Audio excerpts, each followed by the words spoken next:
दांतों के अंदर जो रगें हैं या जो नर्व्स हैं उसको काटते हैं दोनों हिस्सों को। हड्डी के अंदर पस बनता है तो वो आहिस्ता आहिस्ता हड्डी को गलाता है। वो डेड रगें उधर पड़ी नहीं है, उन रगों को निकालना बहुत ही ज़्यादा ज़रूरी है। दूसरा ये है कि आप उस दांत को निकलवा लें। तो हमारी आबादी जो है वो चीपर ऑप्शन को हमेशा प्रेफर करती है।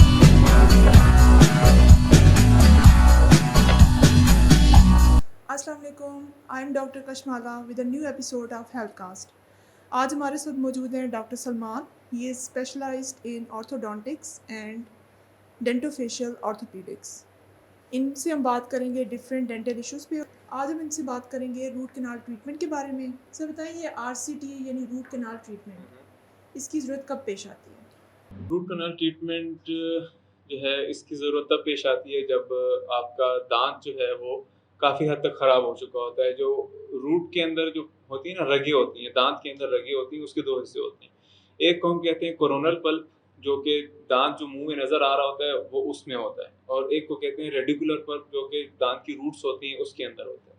तो जब आपका दांत ख़राब होता है वो आहिस्ता आहिस्ता कोरोनल पल्प की तरफ और भी नीचे डीप जाता जाता है, और जो दांत के अंदर रगें हैं उस तक वो आहिस्ता आहिस्ता पहुंचने शुरू हो जाता है। तो जब वो आहिस्ता आहिस्ता नीचे जाके दांत की जो कोरोनल पल्प है या जो रगें हैं उस तक आपका इन्फेक्शन या दांत का खराब होना पहुंच जाता है, तो तब जो है आपको रूट कैनाल ट्रीटमेंट की ज़रूरत पड़ती है। उसमें हम जो है क्या करते हैं, सबसे पहले हम दांतों के अंदर जो रगें हैं या जो नर्व्स हैं उसको काटते हैं दोनों हिस्सों को, कोरोनल पल्प और जो रूट्स के अंदर जो रगें हैं या पल्प है उसको भी हम रिमूव करते हैं। ठीक है, तो वो रिमूव करने के बाद रूट्स के अंदर जो नर्व्स होती हैं वो बहुत पतले से एरिया में होती हैं, तो उसके अंदर हम फिलिंग नहीं कर सकते। तो हम क्या करते हैं कि रूट्स के अंदर फिलिंग करने के लिए हम जगह बनाते हैं, उसको cleaning and preparation of canals कहते हैं। तो वो हम उसके अंदर फाइल्स जो होती हैं, हमारे इंस्ट्रूमेंट्स होते हैं, मुख्तलिफ किस्म की होती हैं, उससे हम उसको थोड़ा सा वाइड कर देते हैं ताकि उसमें हमारे लिए फिलिंग करना आसान हो। फिर उसके बाद हम रूट्स के अंदर फिलिंग कर लेते हैं, और उस फिलिंग के ऊपर हम दांत में अलग से एक किस्म की फिलिंग करते हैं। जो रूट्स के अंदर फिलिंग होती है उसको कहते हैं गटा परचा, एक मटेरियल होता है, उससे करते हैं। और आरसीटी जो है वो रूट कैनाल ट्रीटमेंट एक स्टेप में नहीं होता, उसके स्टेप्स वेरी करते हैं, विजिट्स वेरी करते हैं। कम से कम 2 स्टेप्स में, 2 विजिट्स में हो सकता है, ज़्यादा से ज़्यादा आपके 4 टू 5 विजिट्स भी लग सकते हैं। डिपेंड करता है कि आपका इन्फेक्शन कितना है। पहले स्टेप में हम आपका दांत जो है वो उससे रगें निकालते हैं और उसकी जो रूट्स होती हैं उसको वाइड करने की कोशिश करते हैं। तो जब आपका इन्फेक्शन होता है तो उसमें हम रूट वाइडनिंग का प्रोसेस डिले कर देते हैं। हम आपकी जो दांत है उसकी रूट्स के अंदर मेडिकेशन रख देते हैं ताकि वो मेडिसिन अंदर आपके अगर पस पड़ा हुआ है या इन्फेक्शन है उसको ओवर द टाइम कम करता है।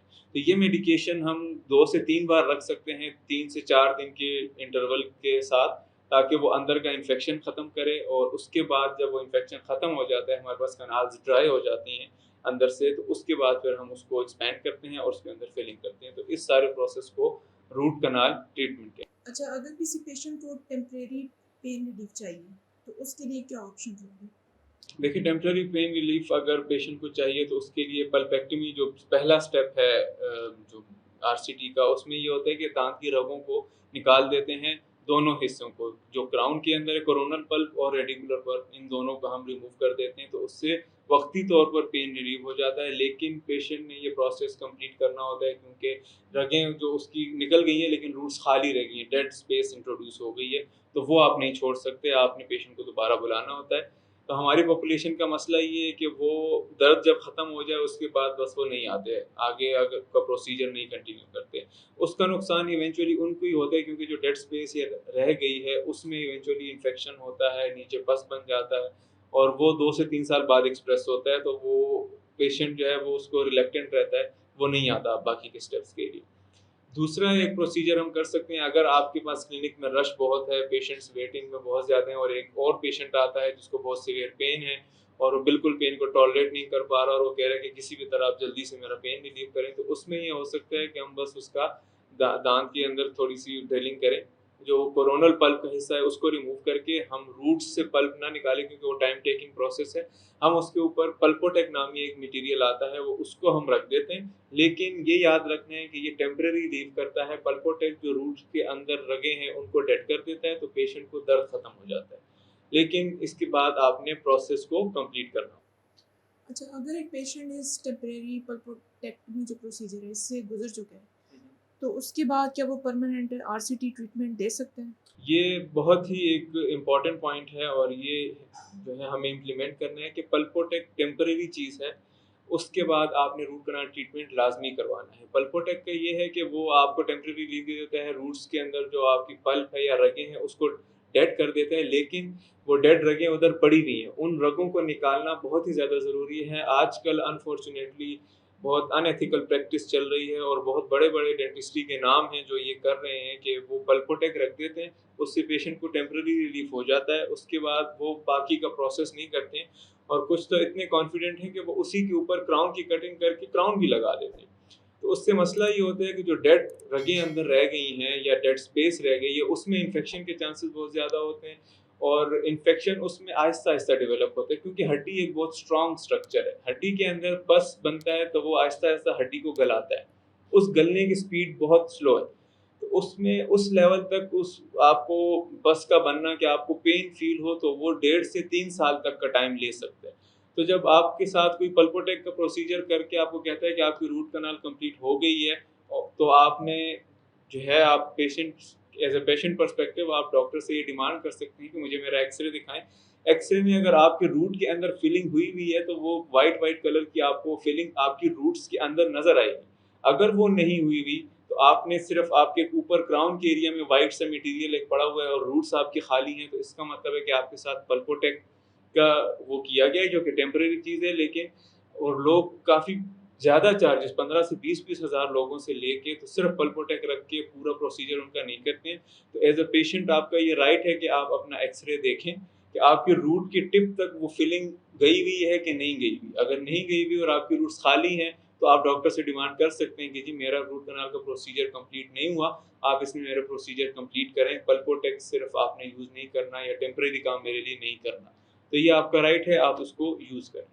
अच्छा, अगर एक पेशेंट एक्सप्लॉइट हो चुका है इस प्रोफेशनल क्वैकरी से, तो फिर आप उसको कैसे डील करेंगे? उसको कैसे रिलीव करेंगे? उसको उसकी रिडेम्पशन का प्रोसेस थोड़ा लंबा है, लेकिन ये वाहिद एक ज़रिया है जिससे हो सकता है। उसमें हम जो पहले से फिलिंग हुई हुई है या जो पल्पोटेक का मटेरियल पड़ा हुआ है, उसको हम रिमूव करते हैं। जो उसके नीचे जो दांतों की जड़ों के अंदर जो रगें रह गई हैं, जो डेड हैं, उनको रिमूव करते हैं। वो सारा उसकी क्लेंजिंग करते हैं। फिर उसके बाद जिस तरह बाकी के मैंने स्टेप्स आरसीटी के बताए कि आपको कैनाल्स को थोड़ा वाइड करना होता है और उसके अंदर फिर आपने सफाई करनी होती है कि इन्फेक्शन ख़त्म हो जाए। इन्फेक्शन ख़त्म होने के बाद फिर उसमें फिलिंग की जाती है। तो वो आपने ये स्टेप्स सारे उसी में कैरी करने होते हैं, लेकिन मरीज़ को वो चीज़ें 2 बार करनी पड़ जाती हैं। मसला ये है कि मरीज़ अवेयर नहीं है हमारा, उसको पता नहीं है कि रूट कैनाल ट्रीटमेंट क्या होती है। उसको तो जो डॉक्टर कहेगा वो वही करेगा और डॉक्टर्स जिनकी हैवी प्रैक्टिस है, जो ज़्यादा जिनके मरीज़ होते हैं, तो वो अपना टाइम बचाने के लिए पेशेंट के साथ इस तरह से अनएथिकल प्रैक्टिस कर रहे हैं, जो कि बहुत ही ज़्यादा गलत है। हमारा मकसद लोगों को अवेयर करना है ताकि वो एक्सप्लॉइट ना हो, कि आपकी रूट कैनाल ट्रीटमेंट का मकसद या मतलब ही यही है कि आपकी रूट्स के अंदर फिलिंग हो। अगर आपकी रूट्स के अंदर फिलिंग नहीं हुई हुई तो आपकी रूट कैनाल ट्रीटमेंट नहीं हुई और रूट्स में भी बिल्कुल रूट की टिप तक आपकी फिलिंग होनी चाहिए। 1 या 2 मिलीमीटर शॉर्ट हो तो ठीक है, उससे शॉर्ट हो तो तब भी आपने डॉक्टर से कहना है कि मेरी आरसीटी ठीक नहीं हुई और अगर आपकी रूट्स जो हैं उसकी हम विड्थ को 1/3 से 1/2 तक उसको एक्सपेंड करके फिलिंग करते हैं। अगर पतली सी कोई फिलिंग आपकी रूट में हुई हुई है तो वो भी आपकी आरसीटी ठीक नहीं हुई हुई, तो आप डॉक्टर से डिमांड कर सकते हैं कि मेरी आरसीटी ठीक नहीं हुई। अच्छा, जो रूट कैनाल ट्रीटमेंट है, इसके बाद क्राउन कैपिंग करवानी चाहिए या नहीं करवानी चाहिए? क्राउन्स का एक जो है ना डिफरेंट पर्सपेक्टिव हैं, लेकिन जो लिटरेचर कहता है वो ये कहता है कि आपका दांत जो है वो आरसीटी के बाद थोड़ा-सा वीकन हो जाता है क्योंकि वो अंदर से डेड हो जाता है। लेकिन ये जो डिपेंड करता है वो इस पे डिपेंड करता है कि आपके दांत के अंदर कैविटी कितनी बड़ी है, मतलब जो आपका पहले दांत खराब हुआ था वो कितना ज़्यादा खराब हुआ था और टूटा कितना हुआ था। अगर आपका दांत ज़्यादा टूटा हुआ है और उसमें बहुत बड़ी फिलिंग है जो कि वो रिटेन नहीं करती मोस्टली। तो अगर फिलिंग की रिटेंशन में मसला है और बहुत बड़ी फिलिंग है तो फिर तो आपको उस पे लाज़मी क्राउन लगवाना चाहिए। लेकिन अगर छोटी फिलिंग है, इतना ज़्यादा मसला नहीं था, तो वो फिलिंग भी आपका टाइम निकाल सकती है। लेकिन ये है कि बेहतर ये है, हम एडवाइस यही करते हैं कि आप इस पे क्राउन अगर लगवा सकते हैं तो लगवा लें। पब्लिक को कोई ऐसी आप प्रिवेंशंस बता सकते हैं जिनके ज़रिए से वो आरसीटी की नौबत ही ना आए उनको? देखिए, पब्लिक पर्सपेक्टिव असल में पब्लिक एजुकेशन हमारी बिल्कुल निल है और दूसरा ये कि हमारी पब्लिक भी डेंटल पेन को अवॉइड करती है। डेंटल पेन 2 किस्म का होता है, एक होता है रिवर्सिबल पल्पाइटिस, पल्प के इन्फेक्शन को पल्पाइटिस कहते हैं। एक रिवर्सिबल होता है, एक इर्रिवर्सिबल होता है। तो जो रिवर्सिबल है उसके सिम्पटम्स ये हैं कि आप जब कोई ठंडा-गरम खाना खाते हैं या ड्रिंक लेते हैं, उस वक़्त आपको पेन शुरू होता है और वो आपका विदिन सेकंड्स डाई आउट कर जाता है या 1 आध मिनट तक रहता है, उसके बाद वो पेन खत्म हो जाता है। तो इस ये जो है ना रिवर्सिबल पल्पाइटिस के सिम्पटम्स हैं, ठीक है? और एक होता है इर्रिवर्सिबल पल्पाइटिस जिसमें आपके जो दाँत का पेन है वो कोई ठंडा-गरम लेने से तो होता ही है, वैसे ही बैठे-बैठे भी आपका दर्द शुरू हो जाता है और आपका दर्द जो है ना आधे घंटे से ज़्यादा और किन केसेज़ में जो है वो घंटों तक रहता है और कभी-कभी आपको रात को नींद से भी जगाता है, ठीक है? इतना सीवियर पेन होता है, तो वो इर्रिवर्सिबल पल्पाइटिस के साइन्स हैं। हमारी जो पॉपुलेशन है वो क्या करती है कि जब रिवर्सिबल पल्पाइटिस के स्टेज में पेन होता है, उस वक़्त वो किसी से पूछ के या खुद ही सेल्फ मेडिकेशन ले लेते हैं, एंटीबायोटिक स्टार्ट कर लेते हैं जिनकी ज़रूरत नहीं होती, पेन किलर्स ले लेते हैं। तो वो पेन किलर जो उनका थोड़ा सेकंड्स या मिनट्स का पेन होता है, उसमें उनको रिलीफ़ दे देता है। लेकिन जो दाँत का ख़राब होने का प्रोसेस शुरू हुआ होता है, जिसकी वज़ह से रिवर्सिबल पल्पाइटिस हुई हुई है, वो कंटिन्यू हो रही होती है।